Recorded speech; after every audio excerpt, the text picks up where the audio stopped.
Partindo do pressuposto, então, de que as coisas têm que ser simples e que qualquer pessoa consiga aplicar, como que eu começo fazendo esse processo, então, de distribuição do meu conteúdo de modo bem simples? Lembra lá da régua, então, da consciente do problema e tarará, tarará? Então, a gente começa a adaptar isso aqui. Então, eu tenho lá um vídeo falando lá, você vai vender mais depois dessa dica. Então, eu suponho que esse conteúdo vai atrair a atenção de pessoas que querem vender mais e ainda não usam as mídias sociais para isso. E, de modo geral, de modo simples, você pode trabalhar, por exemplo, distribuindo esse conteúdo para um público lookalike dos seus clientes. Então, no meu caso, para mim, e talvez para muitos de vocês, um dos melhores públicos que a gente tem são de pessoas parecidas com os nossos clientes. Então, eu quero atrair pessoas parecidas com o meu cliente. Então, essa é a lógica básica aqui por trás disso. Então, eu pego um conteúdo que atenda, né, um conteúdo um pouco mais amplo e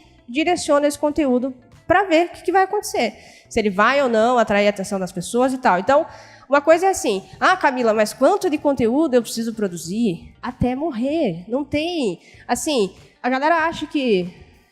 eu tinha um aluno lá, eu estou há 3 meses fazendo posts no meu blog e não acontece nada. Eu falei, amigo, eu estou há 10 anos fazendo posts no meu blog. Claro que acontecem coisas, né? Mas assim, vai devagar. Então, assim, quanto mais conteúdo você produzir, mais você vai acertando isso, mais você vai alinhando isso e mais efetivo você vai ficando, certo? Essa é a ideia. Na medida em que a pessoa, por exemplo, assiste 50% daquele vídeo, e isso é uma coisa possível de fazer com um público personalizado, você pode levar a pessoa para uma outra etapa. No meu caso, como eu trabalho com perpétuo, meu produto ele é perpétuo, tá? Então o negócio é vender todo dia. Se a pessoa assiste, por exemplo, metade daquele vídeo, eu mando um outro vídeo para ela, convidando ela a se tornar um lead, por exemplo. Então, se ela assistiu um vídeo falando sobre mídias sociais e ela assistiu mais da metade daquele vídeo, suponho que ela está interessada naquilo, concorda? E aí eu ofereço um material que vai entrar na minha lista ali. Então, ela se tornou uma consciente da solução. Ela virou um lead, por exemplo, aí eu falo do meu produto para ela. Só para vocês entenderem a sequência, tá? Só para vocês terem uma ideia, então, de como que funciona. Ela se tornou um lead, eu falo do produto. E aí, essas ofertas, essas copies, essas abordagens, elas sempre mudam. Então, agora eu estou com a campanha lá do que você pode fazer com R$5 por dia. Essa é a big idea da campanha do momento. Eu comecei com uma ideia...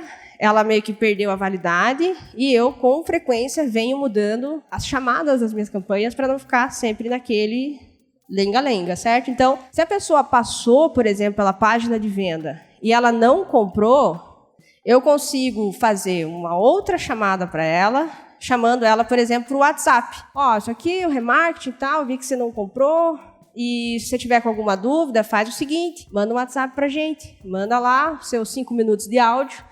A gente vai ouvir você e a gente vai te responder. Mas então, assim, a gente vai direcionando a pessoa. Porque se a pessoa... Aí é tudo, né, na minha cabeça. Se a pessoa passou pela página de venda e ela não comprou, ela tem alguma objeção que não foi sanada na página de venda, concorda? Pode ser o preço, pode ser o parcelamento, pode ser uma série de coisas. Quando a gente dá essa possibilidade da pessoa entrar em contato com a gente começa a mapear essas objeções e a gente começa a melhorar a nossa página de venda. Então, uma das objeções que a gente tinha é eu não tenho dinheiro para anunciar. Essa era uma objeção.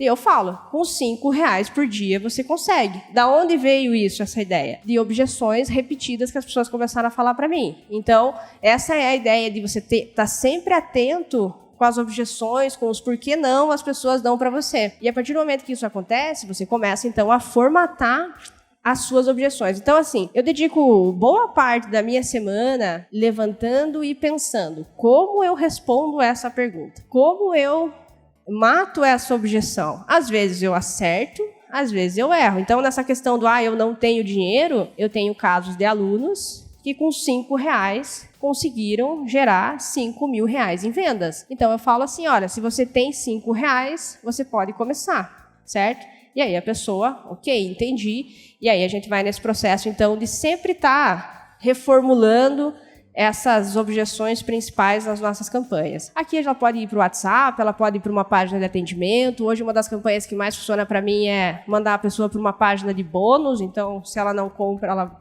ofereça um bônus para ela no remarketing. E assim a gente vai encontrando o melhor caminho, certo? Existe, isso aqui é fixo e perfeito? Não. Sempre a gente está mudando, trocando, alterando e tal, vendo volume, vendo preço e tudo mais. Então, é só uma ideia, tá? Para que vocês comecem a pensar, então, no processo como um todo. Porque não adianta você fazer um anúncio para a pessoa que você está falando A e ela quer ouvir B. E também não adianta você mandar ela para a sua página, onde ela espera A e você entrega B. Então, esse processo de levantar e mapear objeções, eu acho que é uma das coisas mais importantes que eu tenho aplicado aí no meu negócio. Então, de modo geral, essas são as 3 coisas que eu estou focando hoje para fazer esse produto decolar. Entendendo o meu público, levantando essas objeções, entendendo como o meu conteúdo mata essas objeções, produzindo essa informação e assim, sem parar. E usando aí os anúncios para fazer esse conteúdo chegar para as pessoas, porque se eu depender do orgânico, a gente já sabe